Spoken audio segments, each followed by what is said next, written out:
পৃথিবীতে সব জিনিসের উপরেই ট্যাক্স থাকে, কিন্তু কথার কোনো ট্যাক্স নেই। যদি থাকতো তাহলে কথার জন্য কাউকে এত কষ্ট পেতে হতো না। শরীর সুন্দর হোক বা না হোক, কথা সুন্দর হওয়াটা জরুরি। কেননা কেউ শরীরের কথা মনে রাখে না, কিন্তু কথা কখনো ভোলে না। সেই লোকেরই চরিত্র সব থেকে খারাপ হয় যে অন্যের চরিত্রের উপর কলঙ্ক লাগানোর চেষ্টা করে। ওই ব্যক্তি সফল হয় যে কথা দিয়ে কথা রাখতে জানে, দ্রুত নিজের ভুল স্বীকার করে এবং সময়ের মূল্য বোঝে। জীবনও একটা হেল্পলাইনের মতো হয়ে গেছে, যখন প্রয়োজন হবে তখনই মনে করবে। আমি তো জীবনের শেষটা দেখার অপেক্ষায় আছি, কারণ সকলেই বলে শেষটা ভালোই হয়।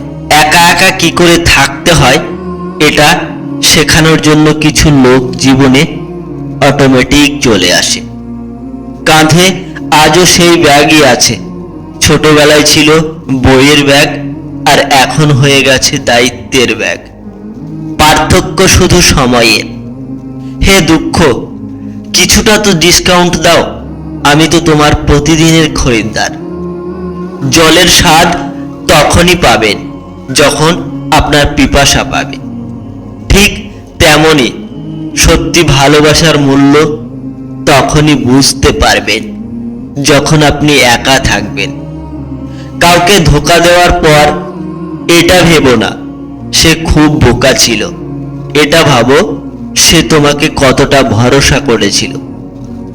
সম্পর্ককে যদি টিকিয়ে রাখতে চান তবে রোজ খারাপটা ভুলে ভালোটা মনে রাখুন।